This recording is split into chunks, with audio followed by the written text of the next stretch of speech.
What's up guys, and welcome to a technique video that I put together for you. If you didn't know, I've been under the weather for 2 weeks. I've been out of the gym, and that has meant a lack of footage from in the gym, and rather than do another vlog, which I've already done a few of, I want to put something a little bit different together for you. This last 2 weeks I've been ill, but the last week has been crazy with the launch going live. You guys were insane, so much so that you were buying things so fast the website couldn't keep up with inventory, so I apologise to a few of you that had to get some out of stock messages. Back end of the system just couldn't keep up with the speed at which you guys were ordering. We've already shipped over 500 orders for up until today, so we've been working hard, and I had to choose whether it was to try and get back to the gym or to put you guys first. So I decided to take a little bit more time off the gym and just put you guys first, and it might have knocked me back a little bit in getting better, but it was worth it for the support that you've shown. Absolutely phenomenal, so thank you all very much. Most of the orders, I'd say 95% of those, are all on their way to you. UK 48-hour tracked, and for the rest of the world, we do have a business delivery system with them, so they should be with you between kind of 3 to 7 days, depending on what happens when they land in your country, but we're getting through them. Amazing times. So I will be back in the gym today. I made a decision to go back in. I'll be going back in with the heavy week. So the last video that you saw from this lean machine series, which was training, was that heavy week training, and I'm going to go and continue that this week and finish out that rotation. So don't worry, there's going to be more coming on that. The training you're going to look at now is from a volume week, but ignore that, we're just looking at the technique. So thank you all again for the support. Absolutely amazing. New lines already in the works. Thank you all for your ideas so far. If you have ideas about lines that you'd like to see, if there's something that you love but can never seem to get hold of anywhere, a style, a cut, a fit, anything, hit me up on Snapchat, hit me up on Twitter, or hit me up in the comments here in the section. Facebook, guys, we all know Facebook is pretty dead, let's be honest. It's just a spam channel. So Instagram, Twitter, Snapchat, YouTube, hit them below. Thanks again. Enjoy the video. But this is us in the man reveal, look at it. Just about fits too. It's never too late to change your life. The story's not over, the ending is mine. Whatever it takes to see you smile. So that has been my spot for the entire morning. I've done the usual thing of pretty much fasted morning. I was quite liking it. I even breakfast quite late now, so I get up and have my tea. We've actually ordered some more of the protein bread. That should be coming tomorrow, so I will have my tea and toast back to normal on that one again, which will be nice. But I'm finding it really good to do the, because I'm not very active in the morning when I'm sitting at the computer.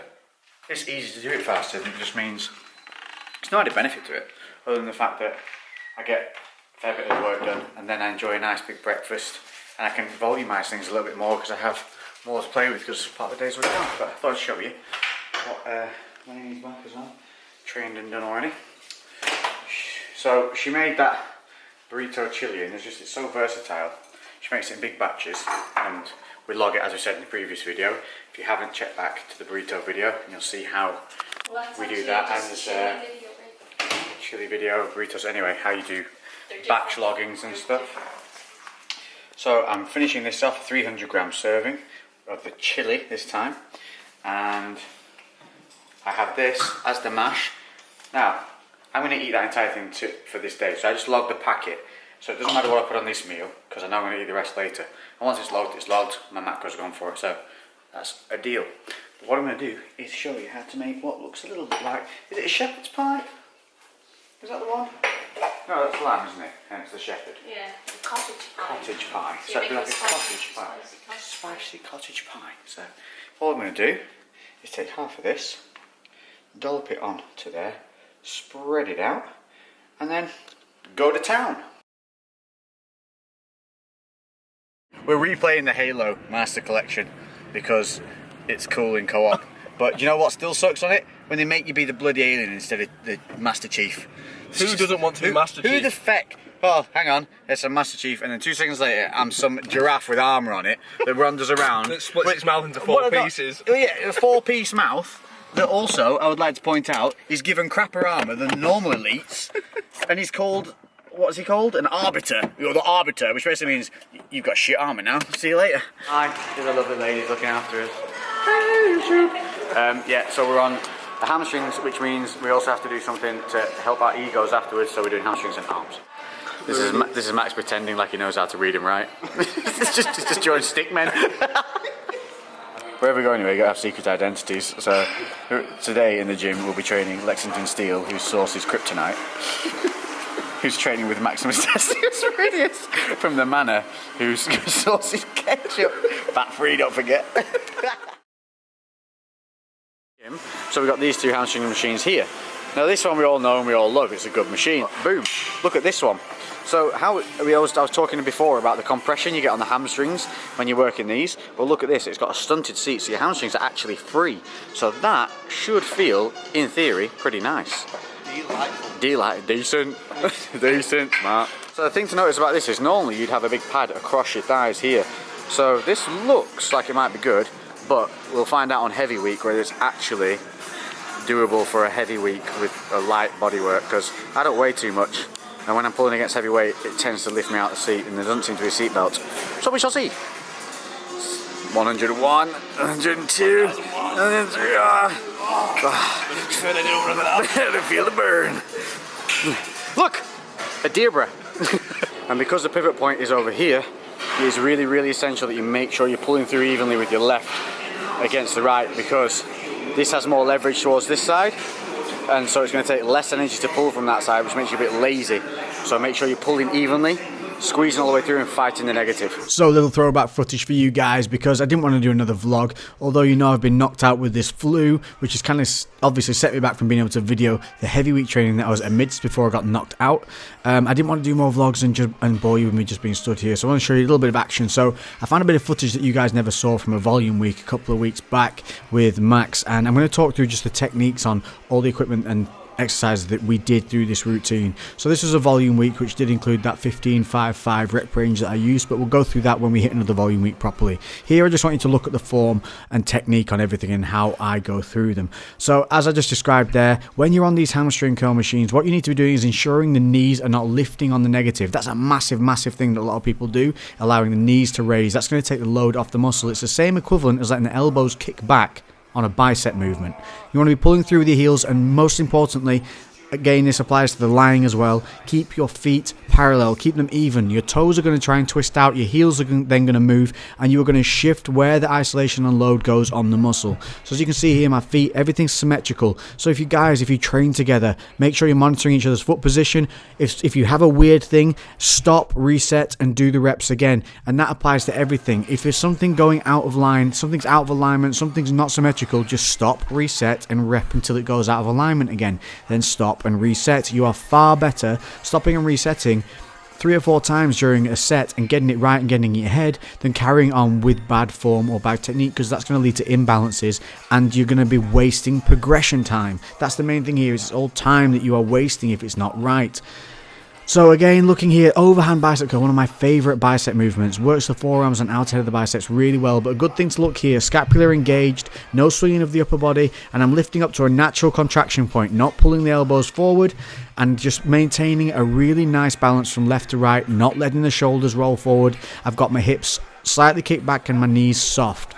This is a great one, another alternative for the bicep. You've seen me do this a couple of times now using the plates, and I'm still kind of playing around with it and finding the range and where it works. But what I have found is if you stand soft kneed, you kick your hips back as if you're doing triceps, so that's slightly in forward, and allow a good extension on the arms. You might not be able to extend absolutely completely to the bottom, but you're going to be within half an inch of doing so. And then from there it's curling up.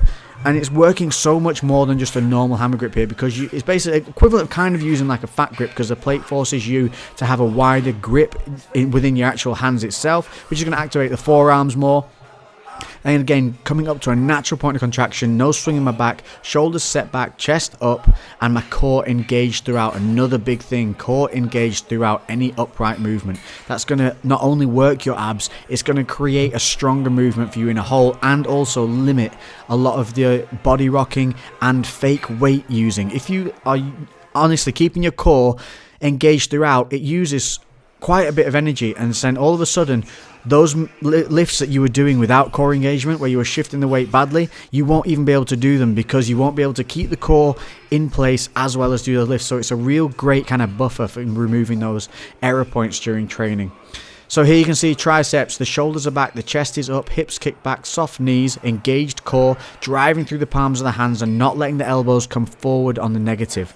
A couple of people coming up for pictures as well, guys. If you see me in the gym, you want to come and grab a picture, as long as it's not mid-set, come and say hello, come and have a chat, come and grab a picture. I'm always happy to meet anyone. And that applies to in and outside the gym, guys. So many people message me after seeing me somewhere going, I saw you so-and-so, and I'm like, dude, you should come and say hello.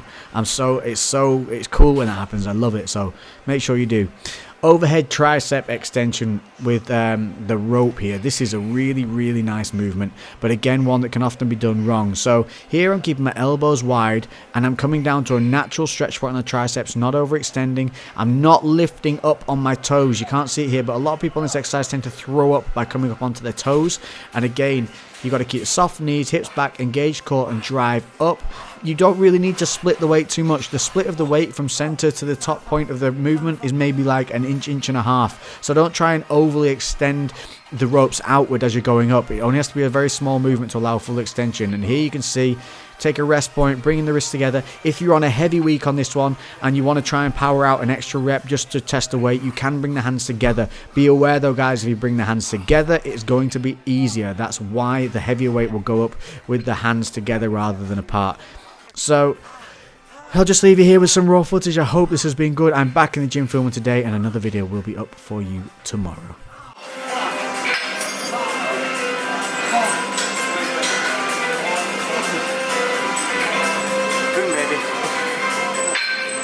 Cap City? Cap City. I thought I'd join him. What we did notice in the gym, carrying on this micro car vlog, forward rotation in shoulders. Oh my fucking! I'm not kidding you. The gym just got really busy. Like ever since its peak time, around about 6:30, 7 o'clock-ish. People finishing work, coming in to the gym. And I'm not kidding you.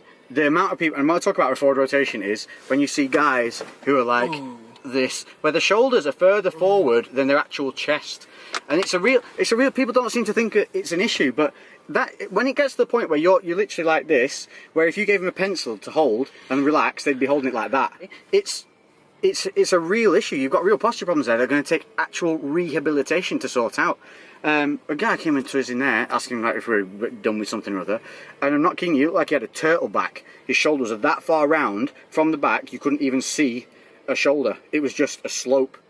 So absolutely horrendous. So if you've got friends who think this is a great, it seems to be only a bodybuilding thing. Like people think this is a good thing. It is terrible. It means you have very, very bad rear delt control during all your lifts. You've got lagging rear delts, you have zero scapular control, and your posture, I can guarantee pretty much on everything, is going to be terrible.